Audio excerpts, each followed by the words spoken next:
Convocamos ahora a que realice su exposición al doctor Ismail Jalil.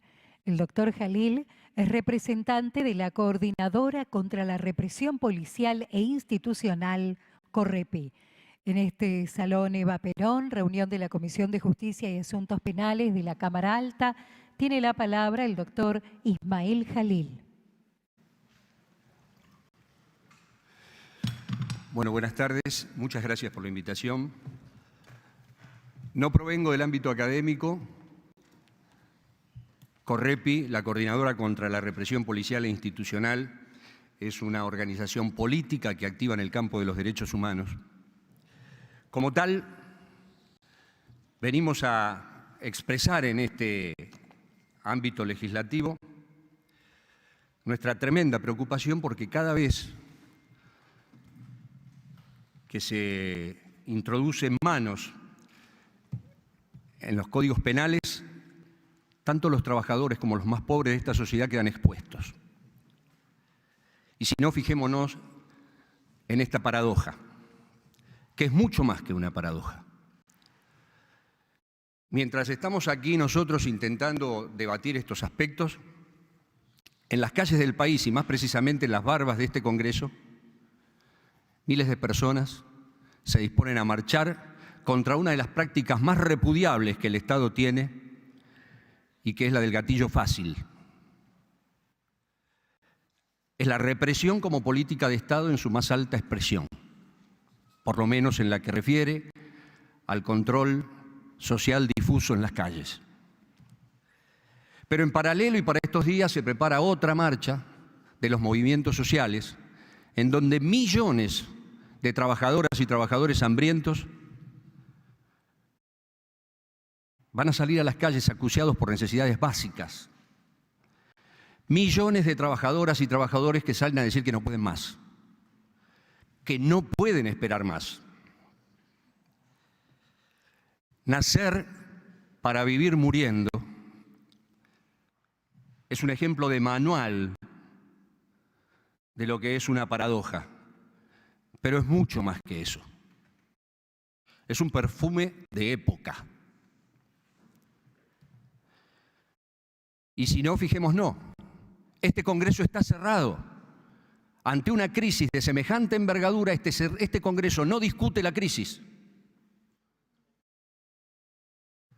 Perfume de época que además se expresa mediante un darwinismo que tira a nuestra gente de cabeza al mercado, no la protege contra el mercado y después establece quiénes sobran y lo que se va a hacer con ellos. Casi diría una práctica del higienismo siglo XXI. Pero vinimos a este ámbito a decir sobremanera que hay una realidad en las calles que claramente demuestra que, así como está concebida la reforma al Código Penal, no es una necesidad del pueblo trabajador. Porque ni siquiera el argumento de la inseguridad lo alcanza. Nadie sabe más de inseguridad que los habitantes de las barriadas pobres. Y si no, fijémonos, reclutamiento de los jóvenes en condiciones policiales, regenteo de bandas, el negocio del excedente de capital que pasa por el lado del narcotráfico, que es ahí donde hay que mirar. Son ejemplos que demuestran que hay una verdadera e intrínseca relación entre la verdadera inseguridad y las agencias que supuestamente están llamadas a defendernos de ella. En un trabajo que nosotros venimos realizando desde hace muchísimos años, y cuando digo esto, lo digo para que se entienda claramente que independientemente del sesgo político del gobierno de turno, venimos viendo cómo va creciendo, y en esta última etapa cómo se multiplicó, la modalidad del gatillo fácil, que constituye el 38% de las muertes en manos del Estado y en una franja que va en pibes de 15 a 25 años. ¡Oh casualidad! La absoluta, casi diría inmensa mayoría de esas víctimas son hijos de los barrios más humildes. La inseguridad sin dudas es un tema clave para nuestra gente. Pero hay una diferencia con el proyecto, porque el proyecto parte de considerar a nuestros pibes como peligrosos y nosotros decimos que es al revés, que están en peligro.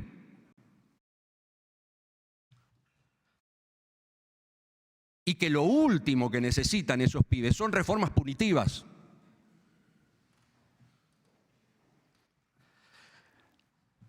La tremenda masacre de Monte, sin eufemismos leguleyo alguno, expresa lo que significa la inseguridad para los hijos del pueblo trabajador.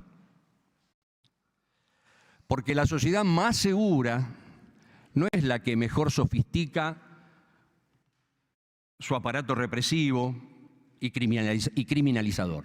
La sociedad más segura es la sociedad justa, y es ahí por donde nosotros tenemos que empezar a discutir.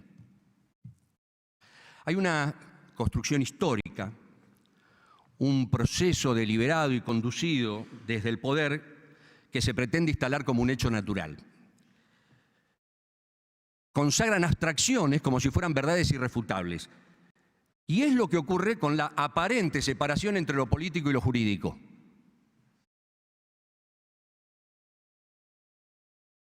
El derecho, lo jurídico si se quiere, en tanto forma ideológica específica, plantea una elaboración ideal de la realidad. Pero sigue a los hechos, que es lo político. Plantear su separación es como mínimo inexacto, falaz, cuando no tramposo. Pero integra el grupo de las otras o los otros enunciados que no son menos despiadados. Por ejemplo, todos somos iguales ante la ley. Mentira. Es una falacia con la que se han formado generaciones. No existe igualdad ante la ley cuando existen desigualdades estructurales en la sociedad en donde esa ley pretende imperar. Hace unos días, una mujer vinculada al poder y que por poco no ingresa a este recinto como senadora, hurtó del supermercado Coto una serie de cosas, robó, hurtó. En su detención, derivó en su detención, en su indagatoria, en su posterior liberación. Pero apenas días antes, en otra sucursal de la misma cadena, Vicente Ferrer, un jubilado hambriento, cometió el mismo delito y terminó asesinado por integrantes de una agencia de seguridad cuya tarea ha sido delegada por el Estado, que además debe supervisarlo. Y aquí sostengo, como decía el colega defensor oficial, nosotros somos latinoamericanos y nuestras necesidades se reflejan de este modo. El 40% más pobre de nuestros países recibe el 15% de los ingresos, mientras el 10% más rico recibe el 33%. Desconfiamos de las reformas que niegan esta realidad, pero en cambio citan como antecedente lo que ocurre en los países del primer mundo. No es novedad, sobrevivimos en realidad, en una sociedad dividida en clases. Y ese es un presupuesto político del cual necesariamente surgen planteos jurídicos. Ya no es una cuestión de derechos, hoy ya se trata más bien de una cuestión de privilegios. Pongamos como ejemplo el reinado del derecho de propiedad. El 80% de la población mundial no es dueña de un solo medio de producción, sin embargo es el derecho que rige todas las relaciones sociales. Y por otro lado, entendemos que esta es una reforma que para nada es necesaria para el pueblo trabajador, en aspectos muy puntuales, claro. Pero sí, en cambio, lo es si nosotros concentramos la lectura de todo este tipo de despliegues punitivos en lo que ha sido dado a llamar mundialmente la guerra civil legal. que han declarado, que es nada más ni nada menos que un verdadero arsenal de herramientas destinadas a la persecución y criminalización del pobre, del que protesta, del disidente, del migrante, del que defiende el medio ambiente, es decir, del disconforme con los caminos por los que transita la humanidad. Por eso no vamos a caer en la lógica tramposa de darle más poder a los gobiernos a costa de menos derechos para los ciudadanos. No vamos a entrar en esa. Y eso se esconde en la reforma detrás de figuras que sin lugar a dudas pueden discutirse y pueden ser bienvenidas en otro aspecto. Por ejemplo, las vinculadas a las violencias de género, que tienen que ver con la expresión del conflicto social a partir de lo que ocurre en la intimidad de las personas. Por supuesto que no nos oponemos a eso. Pero sí nos oponemos a que detrás de esas necesidades legítimas se consagren otras que no tienen nada que ver con los derechos del trabajador y por el contrario, se los limita y se los cercena. Porque además siempre terminan siendo carne de cañón. Lo escuchamos recién en palabras de los que me antecedieron con relación a un hecho emblemático. Basta mirar cómo están habitadas las cárceles para entender a quiénes va destinado este arsenal de medidas. Y pongo como ejemplo esto. No lo decimos porque sí que no existe ninguna necesidad popular para reformar este Código Penal en estos términos. Insisto, en estos términos. Y sobre todo, y tomo como ejemplo, el derecho a la protesta. En todo caso, y ya que estamos en este ámbito, convendría preguntarle si no será necesario reformular los criterios políticos, reformar los criterios políticos para que la protesta deje de ser una necesidad. Miren, nos parece a nosotros desde la Correpi que una reforma exige analizar a fondo el proceso histórico en curso durante su postulación. Plantear la elaboración en una torre de Babel, encerrados los mejores, los más eruditos, no implica necesariamente que ahí se esté espejando la realidad del pueblo a la que va destinada esta legislación. Y el presente de esta reforma es ampliamente desfavorable para los trabajadores.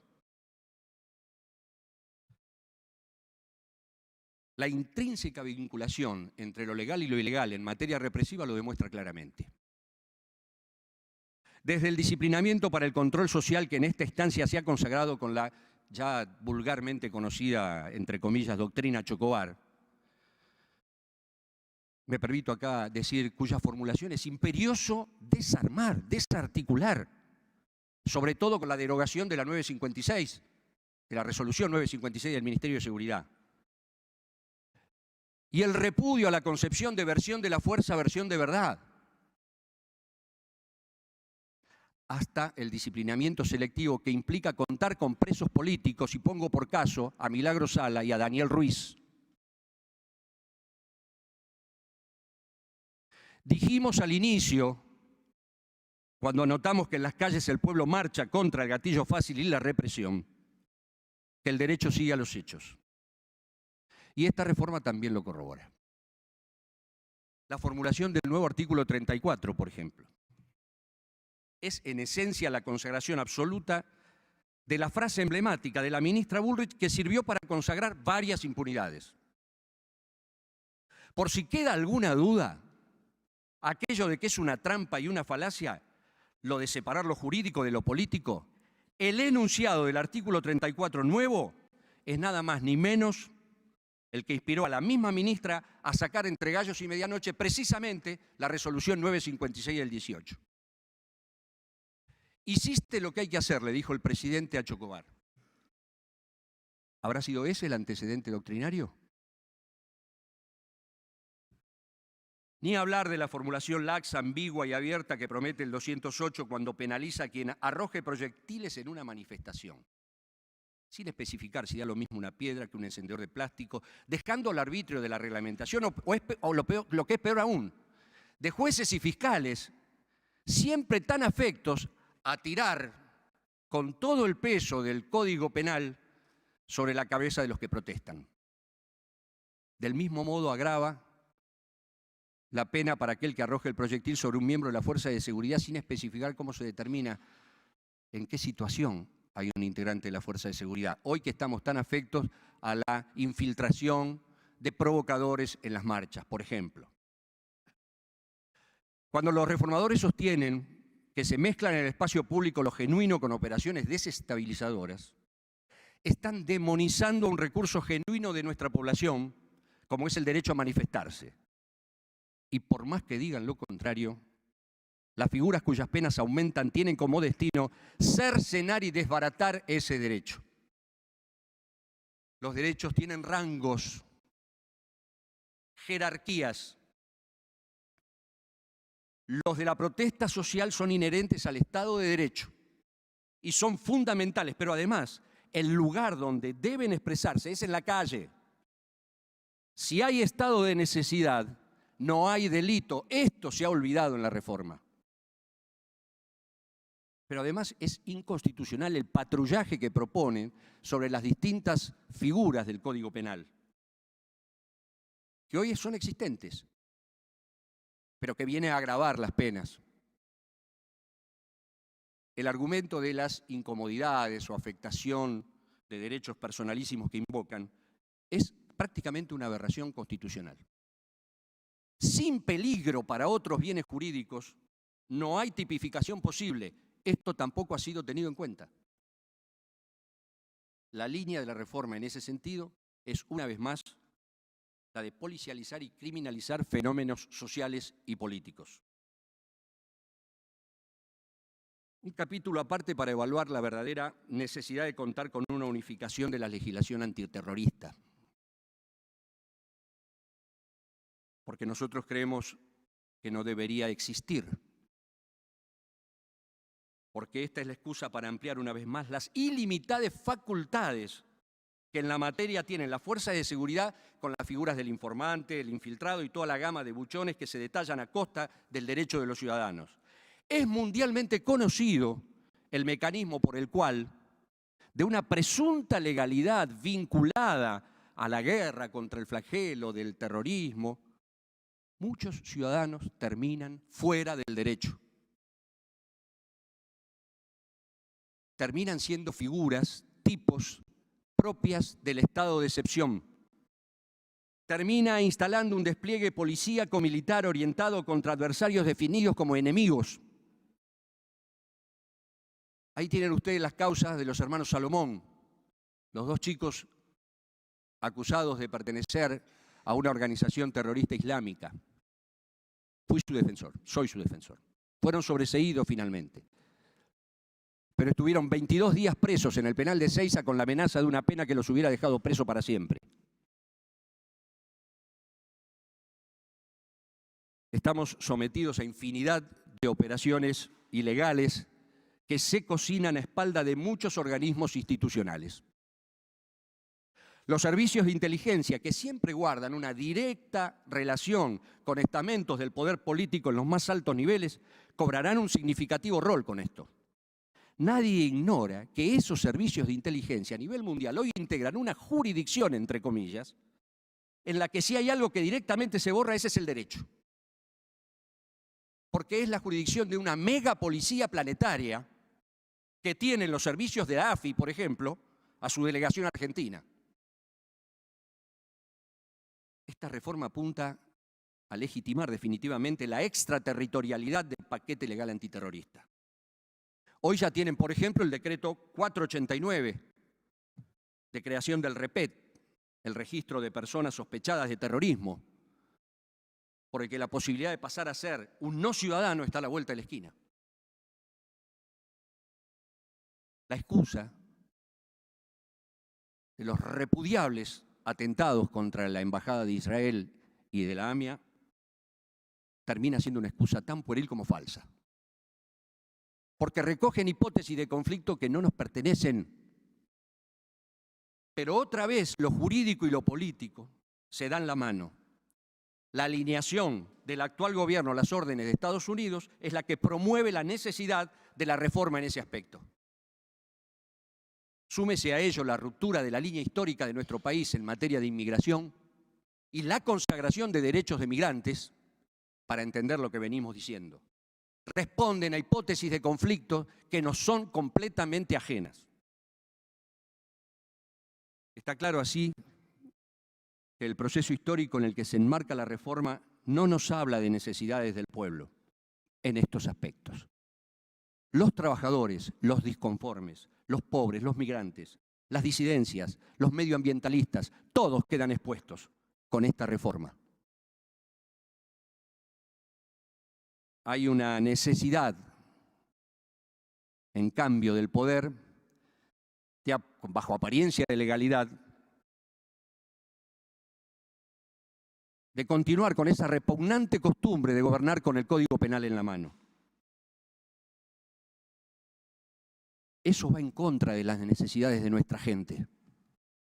Esa misma gente, por ejemplo, que en estos mismos momentos está ahí afuera, marchando o por marchar contra el hambre, la cárcel y las balas del Estado.